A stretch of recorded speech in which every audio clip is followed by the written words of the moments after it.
After 12 years of marriage, my wife looked me in the eye during our divorce and said, "I just want to move on." I believed her.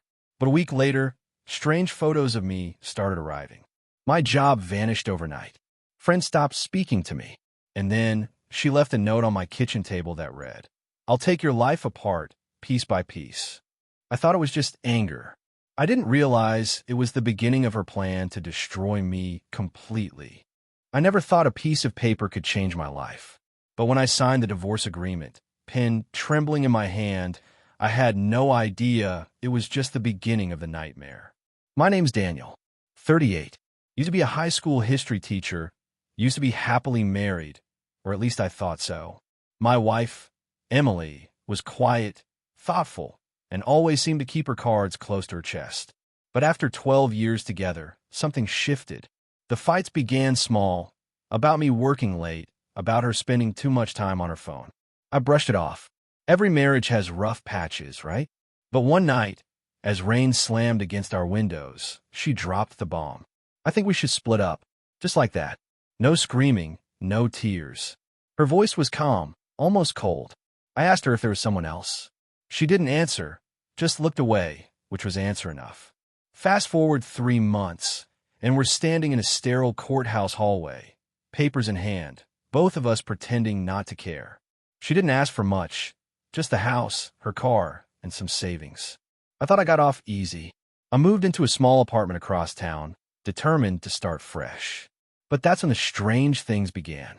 It started with the letter. No return address, just my name scrawled in messy ink. Inside was a single Polaroid photo of my car, parked outside a bar I'd never been to. At first, I thought it was a mistake. But the next day, another photo came, this time of me, taken from behind as I walked into the grocery store. I laughed it off, probably some creepy prank. But then I noticed something unsettling. In both pictures, a blurry figure stood in the background. And in that blur, the shape of her hair looked a lot like Emily's. I didn't want to believe it.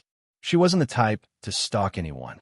But as the days passed, the photos kept coming, dozens of them from random places I'd been, outside my gym, in line at the bank, even standing at my apartment door. Always from a distance, always with that shadowy figure in the background. Then, one night, I came home to find my apartment door unlocked. I froze in the hallway, listening. Silence. I stepped inside slowly. Everything looked untouched, except for the kitchen table. On it sat a small box. Inside was my wedding ring, the one I'd thrown into a drawer after the divorce, except I'd never taken it out. And next to the ring, a single note in Emily's handwriting. "You took my life from me. Now I'll take yours apart, piece by piece." That's when I realized the divorce wasn't the end. It was the start of her revenge. The night I found that note, I barely slept. Every creak in my apartment made my heart jump. I kept checking the locks over and over, convincing myself it was just paranoia. But the truth was I knew Emily. She wasn't impulsive.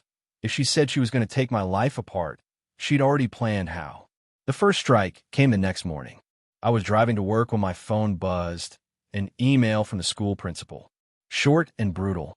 "Daniel, due to serious allegations, you're suspended pending investigation. Do not return to the premises." No explanation. No warning. I called immediately, but he wouldn't pick up. My stomach twisted. By the time I got home, my inbox was flooded with anonymous messages. "Pervert. Stay away from kids. We know what you did." Someone had sent fake screenshots, conversations I never had, photos I'd never taken. The timestamps, the names all fabricated but terrifyingly real-looking. I didn't need to guess who was behind it. Emily always hated my job, said teaching paid too little, took too much of my energy. And now, in one move, she'd ripped it from me. 2 days later, the bank froze my account. I marched in to demand answers, and the teller leaned forward with a sympathetic look. "Sir, someone reported suspicious activity. Multiple large withdrawals." I hadn't touched my account, but when they showed me the security footage, my jaw dropped. There I was, walking up to the counter, handing over my ID. Same clothes, same face. But it wasn't me. Emily had a cousin who worked in makeup for indie films. I didn't need a detective to put the pieces together. With no job and my savings locked, I started falling behind on rent. Upon my laptop, my watch, anything I could. I thought maybe if I confronted her directly, I could reason with her. So I drove to her house, our old house. The moment I pulled into the driveway, I froze. The place looked different, curtains drawn, security cameras on every corner. But what hit me hardest was the front yard. Buried halfway in the dirt was a wooden sign with 3 words painted in red. I see you. I knocked. No answer. Knocked harder. Then from somewhere inside, a voice I didn't recognize, a man's voice, yelled, "Get the hell off our property." She had someone new, and from the tone, he already hated me. I left before things escalated. That night, I found my apartment door wide open again. Inside, nothing seemed stolen except my family photo albums. Every single one gone. In their place, sitting on the living room floor, was another box. Inside, my favorite hoodie, shredded to ribbons, and a small Polaroid of Emily smiling sweetly, holding a lighter. She was telling me this was only the beginning. The breaking point came a week later. I was out getting groceries when I felt it. Someone following me. I turned, and there she was. Not Emily, but a young woman I didn't know, holding her phone up like she was recording me. "You should be ashamed," she spat. "Men like you don't deserve to walk free." She stormed off before I could respond. When I got home, I checked social media. My name was trending locally, with a viral post accusing me of being violent, abusive, and dangerous. The post had dozens of eyewitness comments, all clearly fake, all pushing the same story. Emily wasn't just trying to ruin my life privately. She was turning the entire city against me. That night, I sat in the dark, my phone buzzing nonstop with hate. I finally understood.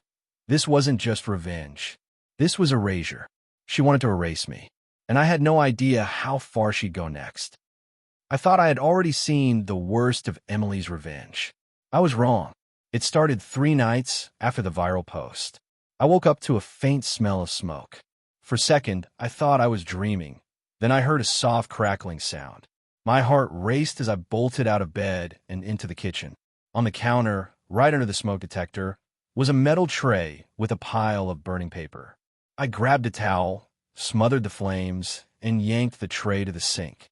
The papers were half charred, but I recognized them instantly. Old letters from my late father, the only things of his I still had. The front door was still locked from the inside, which meant she had a key. I changed the locks that morning, but I knew it was useless. If Emily wanted in, she'd get in. She was playing with me now, not just ruining my life, but letting me know she could destroy the things I loved whenever she wanted. I decided to document everything. Photos, videos, timestamps. I called the police, but they shrugged it off. Without direct evidence, the officer said, "There's not much we can do. Maybe stay with a friend for a while." Stay with a friend? I didn't have many left. Most of them had seen the posts about me and gone silent. That night, I heard a knock on my door. 3 slow knocks. When I opened it, no one was there. Just a small package on the floor. Inside was a phone. Not mine, a cheap burner phone. When I turned it on, it was already connected to a video call. My stomach dropped. Emily's face filled the screen. She was smiling. "Hi, Danny." I didn't say a word. "You look tired," she said sweetly. "Sleeping okay?" I asked her what she wanted. She tilted her head, pretending to think. "Nothing big, just closure. I think we should meet." I told her she was insane, but she kept smiling. "You'll come. Because if you don't, I'll make sure you never walk into a store, a bank, or a hospital without someone recognizing your face from those little stories I'm telling." Before I could answer, she hung up. The phone buzzed again immediately, a text this time. An address, somewhere on the edge of town. And one final message. "Midnight. Come alone." Every bone in my body told me it was a trap. But something in me, pride, desperation, maybe both, made me grab my keys at 11:30 and drive out there. The address led me to an old storage facility, the kind with long rows of rusting metal doors. The place was dead quiet, the air heavy with the smell of rain. I found a unit number she'd sent. The door was half open. Inside, the only light came from a single lamp on the floor, its cord snaking into the shadows. And in the middle of the room was me. At least, it looked like me. A life-size mannequin, dressed in my clothes, with a mask molded perfectly to my face.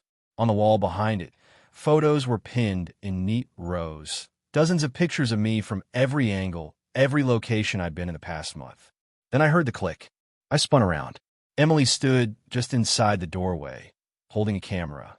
"Smile," she said. The flash went off. I told her she was sick. She just laughed softly and stepped closer. "No, Danny, I'm just thorough."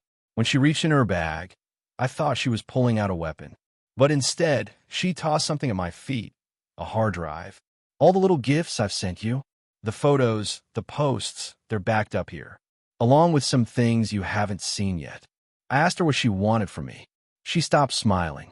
"I want you to admit," she said slowly, "that you destroyed me first." I told her I had no idea what she was talking about. That's when her face changed, like I'd ripped open a wound. "You think I don't know about her?" Her. The word hit me like ice water. I started to speak, but she cut me off, her voice breaking. "You think I didn't see the messages? The photos? You think I didn't notice you pulling away months before I ever said the word divorce?" I told her the truth, that nothing happened. But she didn't believe me. Instead, she stepped back toward the door. "I'll give you one last chance, Danny. Tell me the truth, or the next box I send you won't just be a photo." And then she was gone, the sound of her footsteps echoing in the rain. After that night in the storage unit, I didn't sleep for more than an hour at a time. Every sound in the hallway, every shadow under the door, it all felt like her. The next morning, I woke to pounding on my apartment door. My first thought was Emily. My second was Ron. But when I opened it, it wasn't her. It was two police officers. "Daniel Miller?" the taller one asked. "Yes. You need to come with us." I froze. "Why? What's this about?" "Questioning. Assault with intent to harm." Assault? I'd barely left my apartment in days. But the moment I stepped into the hallway, I saw her, Emily, standing at the far end, arms crossed, smirking like a cat that had cornered a mouse. At the station, they told me someone had been attacked the night before outside a bar downtown. The victim, Emily's new boyfriend, apparently, had given a statement saying I was the one who blindsided him.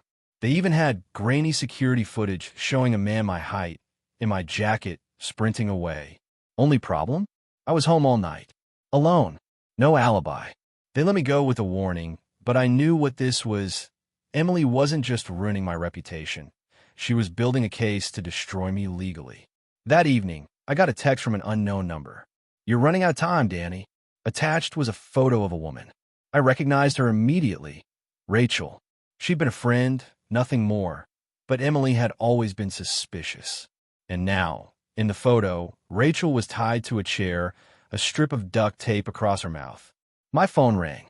Emily's voice came through, calm but cold. "She's fine for now, but I need you to finally tell me the truth." In person, I demanded to know where she was, but she only whispered an address, an abandoned motel off the highway. I should have gone to the police, but after the false assault charge, I knew how it would look. So I drove there myself, my mind racing. The motel was the kind of place you'd expect to see in a horror movie. Half the windows boarded, the neon sign buzzing weakly. I pushed open the lobby door, the smell of mold and dust hitting me like a wall. "Rachel," I called out. No answer, just the creak of floorboards above me. I climbed the stairs slowly, every step screaming under my weight. At the end of the hall, one door was cracked open. Inside, a single chair sat in the middle of the room, ropes lying loose on the floor. No Rachel. Instead, there was a TV on the dresser, playing a video loop of me, walking down the street, getting into my car, entering my apartment. The timestamps matched the past week. She'd been watching me, recording me, waiting for the right moment. Then my phone buzzed. A text from Emily. "Turn around." I did, and saw her standing in the doorway, holding a gun. "You think I'm bluffing?" she asked. I told her she needed help, that none of this was going to bring her peace. She laughed bitterly. "Peace? You think I want peace? I want you to feel what I felt every day for the last 2 years. Worthless. Invisible. Trapped." She stepped closer, the gun steady in her hand. "What did you and Rachel do?" she demanded. "Nothing happened," I said again. Her eyes narrowed. "Then you won't mind if I make sure she never speaks to you again." That's when I lunged.